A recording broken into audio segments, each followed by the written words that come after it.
अस्सलाम वालेकुम dear students, आज हम लेक्चर नंबर 12 पढ़ रहे हैं सेकेंड ईयर का और इसमें हमारा टॉपिक है functions of nephron. Last time हमने डिस्कस किया था स्ट्रक्चर ऑफ नेफ्रॉन को, आज हम डिस्कस करेंगे फंक्शंस ऑफ नेफ्रॉन। नेफ्रॉन जो है बेसिकली स्ट्रक्चरल और फंक्शनल यूनिट है एक्सक्रीटरी सिस्टम का। इसके अंदर हम आज जो डील करने वाले हैं वो दो मेन हमारे टॉपिक हैं।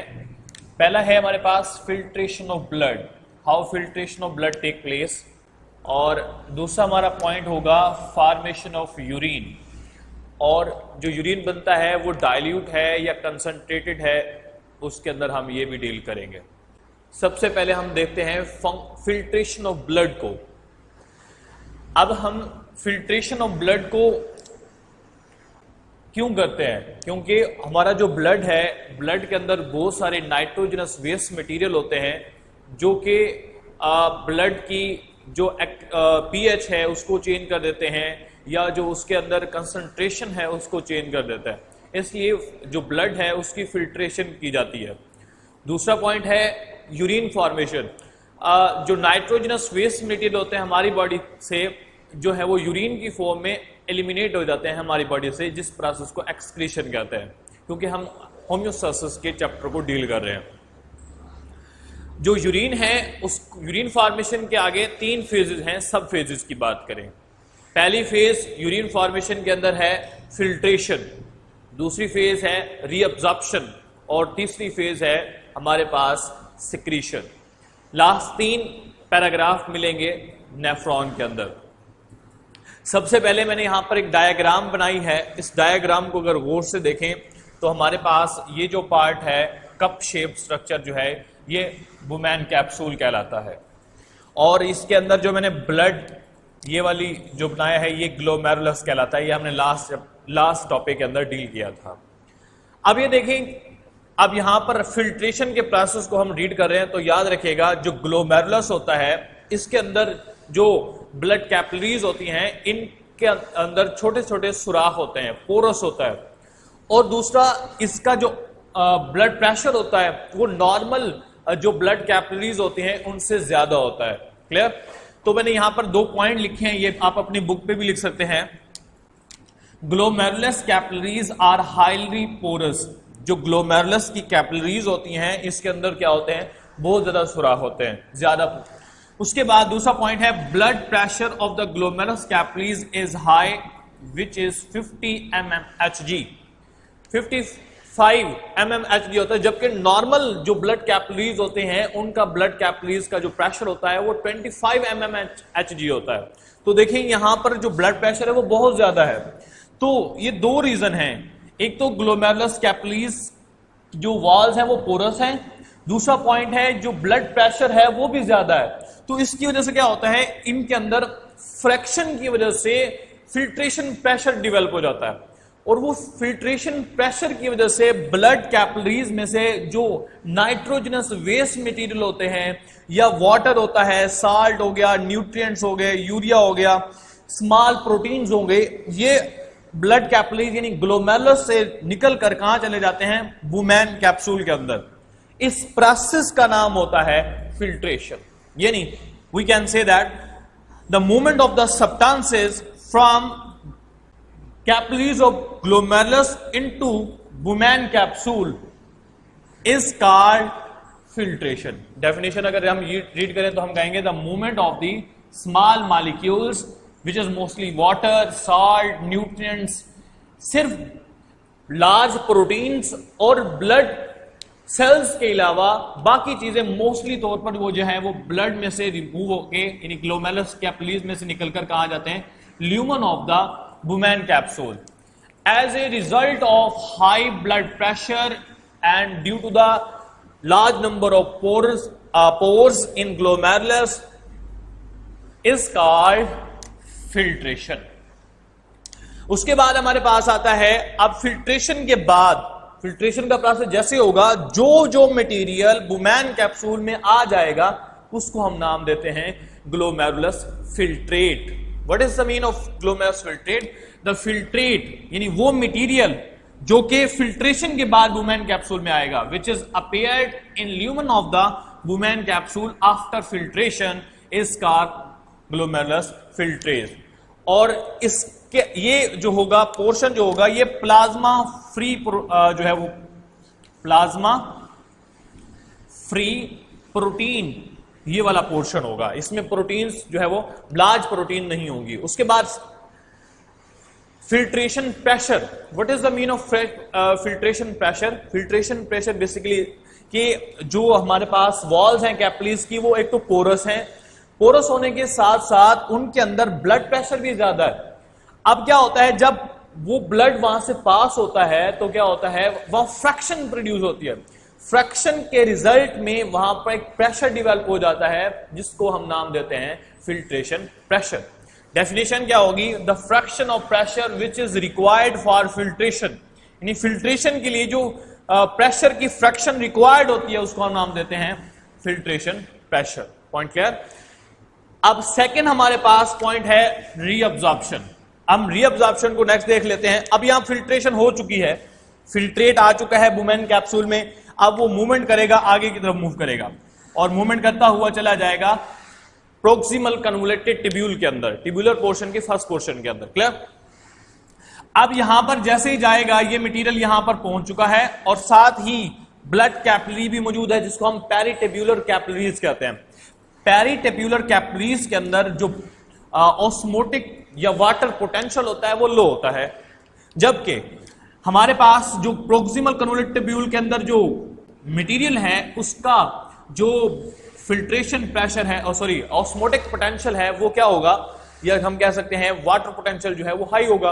अब प्रोक्सिमल कन्वोल्यूटेड टिब्यूल के अंदर वाटर पोटेंशियल हाई है, पेरिटिब्यूलर कैपिलरीज के अंदर लो है, तो क्या होगा जो वाटर होगा यहां पर पैसिवली मूव कर जाएगा किसके अंदर? ब्लड के अंदर। इस मूवमेंट को इसके अलावा जो न्यूट्रिएंट्स जो हमारे पास फायदेमंद होते हैं, यूजफुल सब्सटेंसेस होते हैं, ग्लूकोज हो गया या इसके अलावा यानी वाटर, साल्ट, न्यूट्रिएंट्स, ठीक हो गया, ये चीजें और स्मॉल प्रोटीन्स हो गई, ये यूजफुल सब्सटेंसेस होते हैं। ये यूजफुल सब्सटेंसेस जहां पर पहुंच चुके हैं, अब ये दोबारा से ये एक्टिव ट्रांसपोर्ट के जरिए जाएंगे। न्यूट्रिएंट्स और साल्ट एक्टिव ट्रांसपोर्ट के जरिए जाएंगे यानी कि प्रोक्सिमल कन्वोल्यूटेड टिब्यूल से ब्लड के अंदर, जबकि जो वाटर होगा वो क्या जाएगा? पैसिवली जाएगा। और इस मूवमेंट का नाम होता है रीअब्जॉर्प्शन। याद रखिएगा 99.5% रीअब्जॉर्प्शन का प्रोसेस होता है। क्लियर हो गया? अब हमारे पास इसकी डेफिनेशन डील कर लेते हैं। अब ये पॉइंट 2 याद रखिएगा, nutrients and salts are actively reabsorbed while water is passively reabsorbed. अब डेफिनेशन करते हैं। डेफिनेशन क्या है? The movement of the selective substances from lumen of the proximal convoluted tubule to the peritubular capillaries called reabsorption। Clear हो गया? अब ये reabsorption का प्रोसेस कहलाएगा, यानी इसमें से या इस पोर्शन में से टिब्यूल न्यूट्रिएंट्स का निकलकर ब्लड में चले जाना, और ये प्रोसेस एसेंशियल जो होता है ताकि वो मटेरियल दोबारा ब्लड में चला जाए। उसके बाद थर्ड पार्ट है हमारा सेक्रीशन। सेक्रीशन के अंदर हम ये पढ़ेंगे जो हमारा ब्लड होता है इसकी एक खास पीएच है 7.4 पीएच, उसको मेंटेन किया जाता है। अब उस पीएच को मेंटेन करने के लिए ब्लड में से जो न्यूट्रिएंट्स कहते हैं या क्या कह सकते हैं चार्ज पार्टिकल्स या मोस्टली हाइड्रोजन आयंस ब्लड में से निकलकर पेरिटिब्यूलर कैपिलरीज में से निकलकर दोबारा आ जाते हैं प्रोक्सिमल कन्वोल्यूटेड टिब्यूल के अंदर, या कह सकते हैं टिब्यूलर पोर्शन के अंदर। अब ये मोस्टली हाइड्रोजन आयंस, या मैं यहां पर लिख रहे हैं ज्यादातर हाइड्रोजन आयंस, लेकिन इसके अलावा पोटाशियम, यूरिक एसिड, कैरोटीनाइन, ये सब्सटेंसेस ब्लड में से निकलकर जब यहां आते हैं, क्यों आते हैं? ताकि ब्लड की जो पीएच है, नॉर्मल पीएच, ऑप्टिमम पीएच 7.4 है, उसको मेंटेन रखा जाए। ये मेंटेन करने के लिए हाइड्रोजन को यहां डाला जाता है, इसके अलावा ये न्यूट्रिएंट्स को भी इसके अंदर डाला जाता है। इस प्रोसेस का नाम होता है secretion, to maintain the pH of the blood and also to maintain the pH of the proximal convoluted tubule filtrate। Clear? उसके बाद नेक्स्ट हमारे पास है अब ये एक और पॉइंट रह गया कि जो हमारे पास फिल्ट्रेट होता है उसकी जो पीएच होती है, या वो यूरिन की जो पीएच जो यूरिन बनेगा 4 to 8 पीएच होती है। नेक्स्ट है concentration of the excretory products. Excretory products को कंसंट्रेटेड किया जाता है on the basis of requirement of the water in body. अगर हमारी बॉडी के अंदर पानी की बहुत ज्यादा कमी हो गई है तो क्या होगा, पानी की रीअब्जॉर्प्शन का प्रोसेस इंक्रीज हो जाता है और इससे जो हमारा यूरिन होता है वो कंसंट्रेटेड बनता है। अगर हमारी बॉडी के अंदर इसको उलट कर दें, हमारी बॉडी में पानी बहुत ज्यादा है तो इससे जो यूरिन बनेगा वो डाइल्यूट बनेगा। क्लियर? अब इस प्रोसेस के अंदर अगर हमारी बॉडी में पानी कम है तो उस कंडीशन के अंदर जो यूरिन बनेगा वो क्या बनेगा, कंसंट्रेटेड बनेगा। क्लियर? कम है अगर, क्यों, कैसे बनेगा, उसके अंदर दो प्रोसेस इन्वॉल्व हैं। एक तो हार्मोन कंट्रोल करते हैं, दूसरा काउंटर करंट मल्टीप्लायर का मैकेनिज्म होता है। इस दो मैकेनिज्म के जरिए हमारी बॉडी में यूरिन फॉर्मेशन को कंट्रोल किया जाता है, कंसंट्रेशन की जाती है। अब इसमें याद रखिएगा, अगर हम हार्मोन्स की बात करें तो हार्मोन्स के अंदर हमारे पास दो हार्मोन्स हैं जो इस मैकेनिज्म को कंट्रोल करते हैं। हार्मोनल कंट्रोल हमारा एक अलग से टॉपिक जो है वो उसको डिस्कस करें।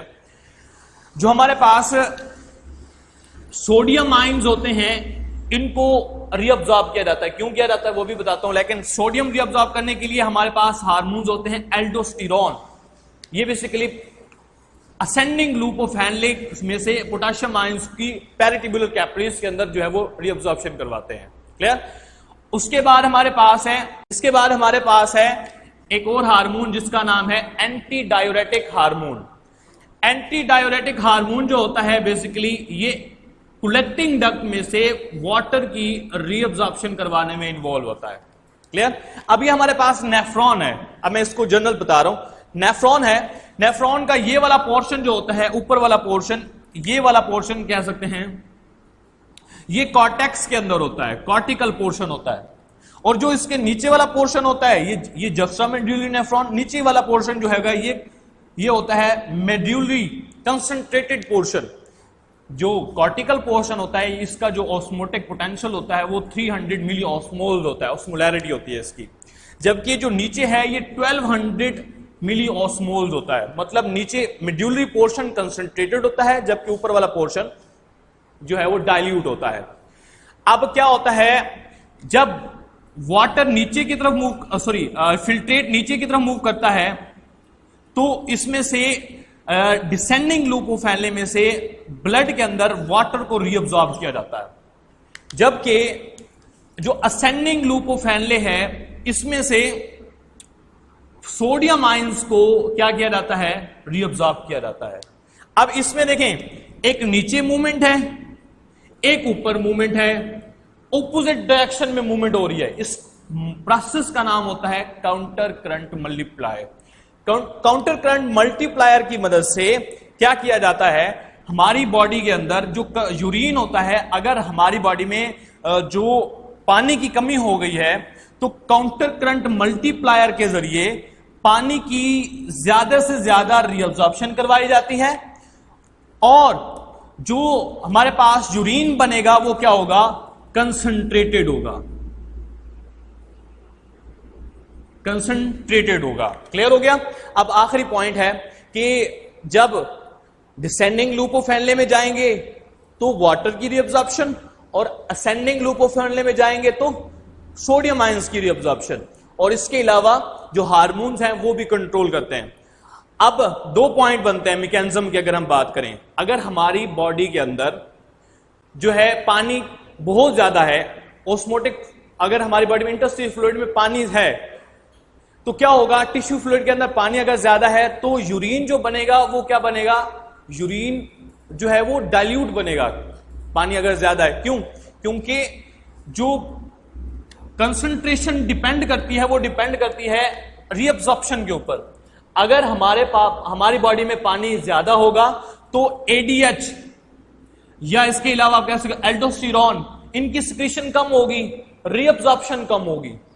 अगर हमारी बॉडी में पानी कम है तो इससे वाटर की जो रीअब्जॉर्प्शन होगी वो क्या हो गई, वो ज्यादा होगी। इसके अलावा इनके डिसेंडिंग लूप ऑफ हैनले में अब्जॉर्प्शन भी ज्यादा होगी और दूसरा जो हमारे पास कलेक्टिंग डक्ट है उसमें भी रीअब्जॉर्प्शन ज्यादा होगी, एडीएच ज्यादा रिलीज होगा, जो यूरिन बनेगा वो कंसंट्रेटेड होगा। क्लियर? तो ये बेसिकली इस मैकेनिज्म को जिसके जरिए जो हमारा यूरिन है वो कंसंट्रेटेड हो जाता है जब वो कॉर्टिकल पोर्शन से मेड्यूलरी पोर्शन में मटेरियल जा रहा होता है। अब ये एक और पॉइंट भी है, यहां पर रीअब्जॉर्प्शन वाटर की होती है और यहां पर वाटर के आउटफ्लो को रोक दिया जाता है, सिर्फ यहां से सिर्फ सोडियम आयंस ही बाहर जा सकते हैं। तो ये मैकेनिज्म है basically counter current multiplier. Clear? तो ओके क्लास, नेक्स्ट लेक्चर में इंशाल्लाह हम किडनी से रिलेटेड जो है वो प्रॉब्लम से रिलेटेड डिस्कस करेंगे। थैंक यू क्लास, अल्लाह हाफिज़।